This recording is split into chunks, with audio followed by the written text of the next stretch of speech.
Untuk lebih memahami cerita video ini, silahkan klik tombol subtitle pada video ini agar bisa lebih nyaman dan mengerti dalam mengikuti alur cerita ini. Pada cerita sebelumnya, saat Nightwing akan menuju ke ruangan pusat komputer, ternyata dia menciduk Red X yang sedang mendownload data di sana. Akhirnya Red X kabur menyelamatkan diri sambil membawa flash disk yang dibawanya. Nightwing pun membahas semua orang di Titans Tower untuk melakukan rapat pertemuan. Sebelum acara dimulai, terlihat Alinta sedang ditelepon oleh Amanda Waller memintanya untuk membantu misi Suicide Squad selanjutnya. Sebelum si Alinta dibunuh oleh Red X, mereka berdua dikejutkan kehadiran Suicide Squad. Mereka adalah Peacemaker, Superboy, dan Talon, mengajak mereka berdua untuk ikut bersama mereka. Let's kill this love. Yeah, yeah, yeah, yeah, yeah. Ram pa pam pa pa pa pa. Let's kill this love. Hai semua, jumpa lagi dengan DC Indonesia. Bagi kawan-kawan yang baru melihat video ini dan belum sempat untuk menekan tombol subscribe, jadi kami sarankan nih untuk menekan tombol subscribe pada channel ini agar kami lebih bersemangat lagi untuk membuat video seperti ini. Dan terima kasih kami ucapkan bagi teman-teman yang sudah subscribe, kalian luar biasa. Follow juga ya akun Instagram DC Indonesia @DCUindo itu namanya. Oke, terima kasih. Kita berada di komiknya Teen Titans Academy bagian yang ketiga, yang ini berjudul Need for Speed 2 Extraction. Dirilis pada tanggal 25 Mei tahun 2021 yang berjumlah sebanyak 23 halaman dengan penulis cerita oleh Tim Sheridan dan digambar oleh Rafa Sandoval. Oke, langsung saja kita masuk ke ceritanya. Let's go.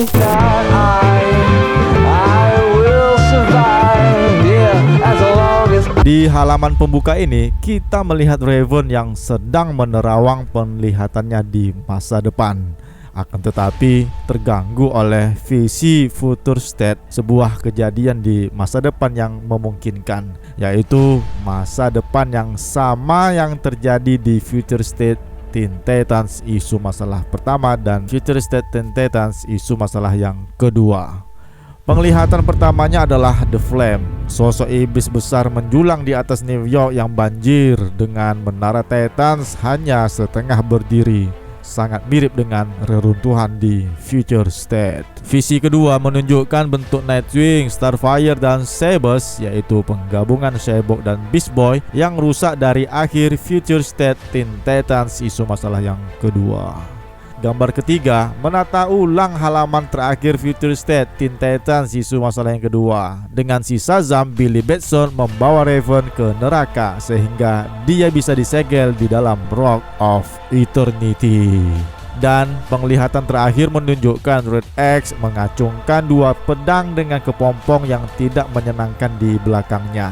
Ini tampaknya akan menjadi momen yang memulai masa depan Future State Teen Titans yang hancur. Para Titans senior sedang berdiskusi siapa Red X itu sebenarnya.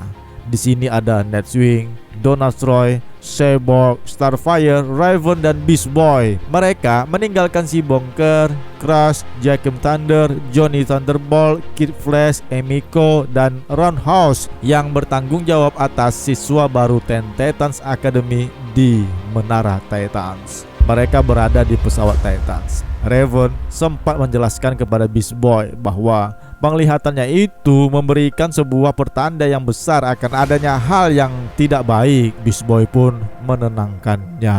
Cyborg berharap agar siswa Teen Titans akan baik-baik saja berada di tower.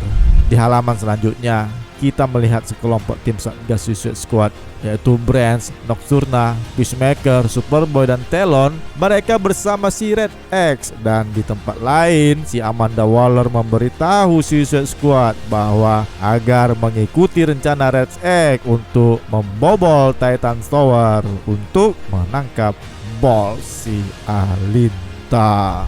Selanjutnya kita ke Titans Tower. tepatnya di ruang kendali Menara Titans. Di sini ada Crush mendapat pesan dari ayahnya, logo. Tiba-tiba si Kid Flash, Red Arrow, dan Roundhouse memasuki ruangan tersebut, dan tentu saja itu mengejutkan si Crush. Dengan cepat menutup telepon roboh dan pergi sambil mengatakan bahwa dia sudah selesai menjaga anak-anak siswa baru, lalu pergi meninggalkan mereka semua.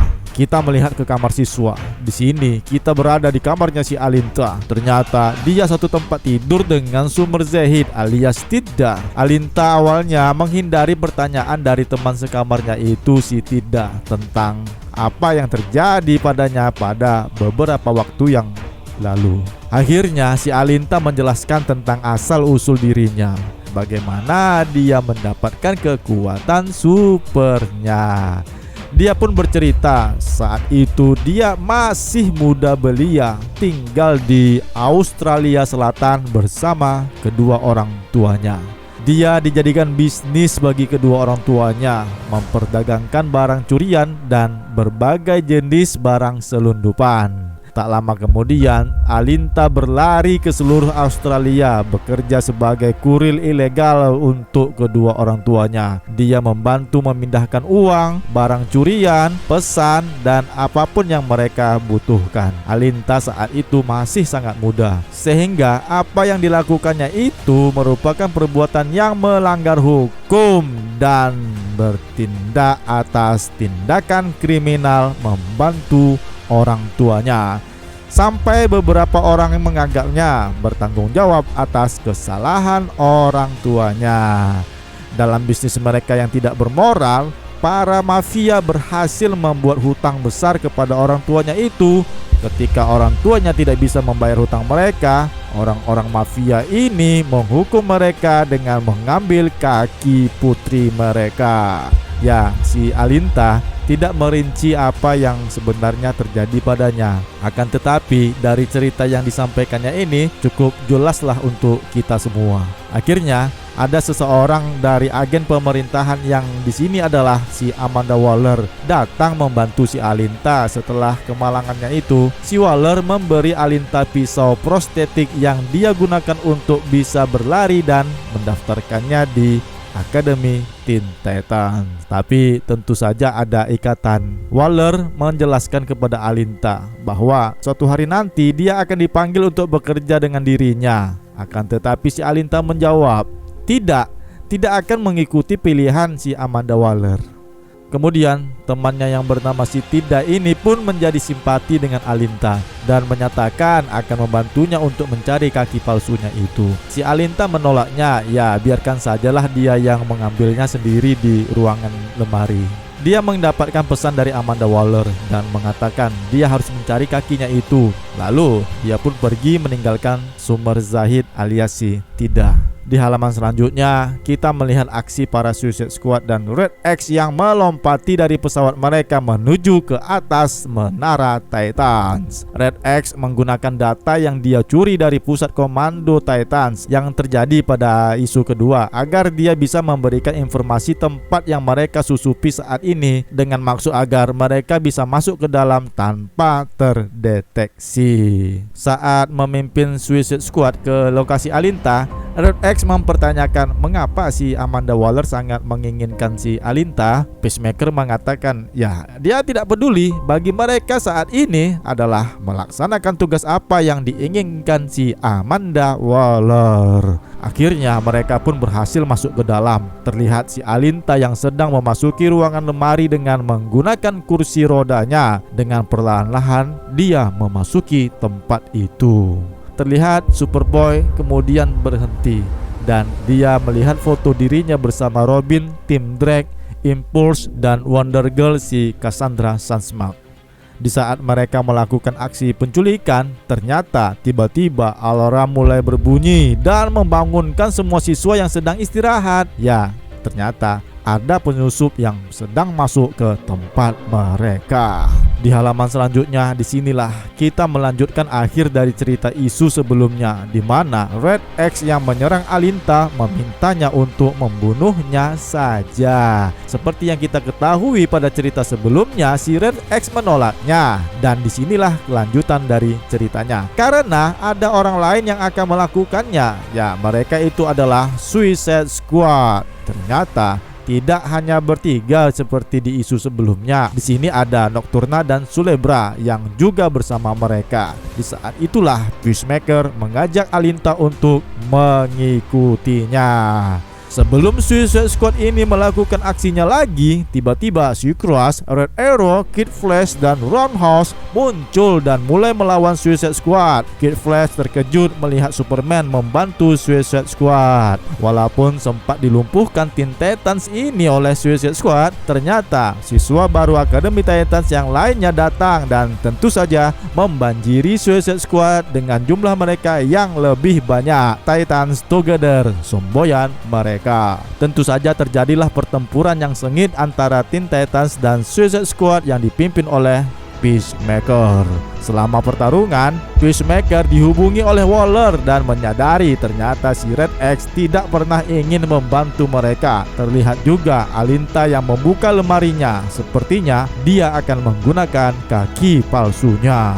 Peacemaker kemudian memanggil Suicide Squad untuk datang kepadanya dan meminta pertolongan dari Amanda Waller. Amanda Waller langsung menginstruksikan agar membunuh mereka saja yang telah menggagalkan misi mereka. Ya, Red X yang mendengarnya menjadi tidak mengikuti perintah Amanda Waller. Baginya mereka masih anak-anak remaja. Red X menolaknya dan pada akhirnya dengan kekecewaan si Peacemaker menjadi yakin Red X tidak akan membantu Suicide Squad. Suicide Squad akhirnya diteleportasi keluar dengan menara dengan Red X sebagai tahanan mereka. Setelah para Suicide Squad diteleportasi, ternyata si Talon masih dilayani oleh si Cross. Dia masih menahan si Talon. Terlihat Cross melampiaskan amarahnya kepada Talon yang babak belur dan memar-memar, dan kemudian meminta jawaban dari Talon. Tiba-tiba Titans datang dan memberitahu Crush untuk membiarkan si Talon karena taktik interogasinya yang agresif dapat membunuh si Talon. Ternyata Talon kembali disusul oleh teleportasi yang menjemputnya. Tentu saja ini membuat si Crush menjadi frustasi dan dia memberitahu kepada semua orang bahwa saat ini dia keluar dari Teen Titans dan sejak saat itu dia tidak pernah muncul kembali. Di halaman selanjutnya, kita masih berada di Titans Tower beberapa saat peristiwa penyerbuan Suicide Squad ke markas Titans. Terlihat di sini Wonder Girl dan Nightwing bertanya dengan Alinta atas peristiwa yang telah terjadi. Roundhouse mengirim pesan ke Crush yang tidak kunjung dibalas. Sepertinya dia merindukan Crush hadir bersama mereka kembali. Walaupun banyak remaja-remaja di sini, tetapi hanya si Crush lah yang menjadi terbaik dalam hidupnya sampai jutaan tahun ke depannya. Ya, agak lebay juga ya kan. Di halaman ini juga kita melihat si Raven dan si Beast Boy. Di sini si Raven memberitahu Beast Boy bahwa dia percaya akan penglihatan yang dia alami baru-baru ini bukanlah firasat, tetapi sesuatu yang besar akan terjadi. Di halaman selanjutnya kita melihat ketiga Titans baru, yaitu si Gorilla Greg, Stitch, dan Summer Zahid. Mereka sedang menikmati kopi di meja mereka, di mana mereka juga menggosip si Toby yang komplain dengan Roundhouse karena satu kamar. Di ujung pembicaraan mereka membahas Red X yang masih menebak siapakah sosok Red X sebenarnya itu. Di tempat lain, Brad Girl dengan memegang senjata Red X bersama Chupacabra dan Batpack. Mereka bersama-sama untuk mencari tahu siapa Red X itu.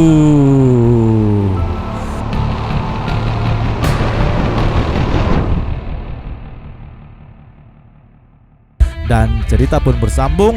Di akhir halaman ini juga dijelaskan bahwa Crush ada di serial khususnya, yaitu Crush dan Lobo. Oke, kita sampai di sini. Akhirnya kita berakhir di ujung video.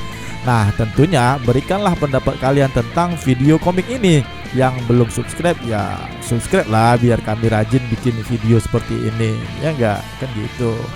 Tanpa banyak kata-kata yang panjang dan membosankan, DC Indonesia pamit dulu. Jaga kesehatan teman-teman semua dan tetaplah selalu berpikir positif. Salam DC Indonesia, karena kita pecinta DC dari Indonesia. See you next time. Bye.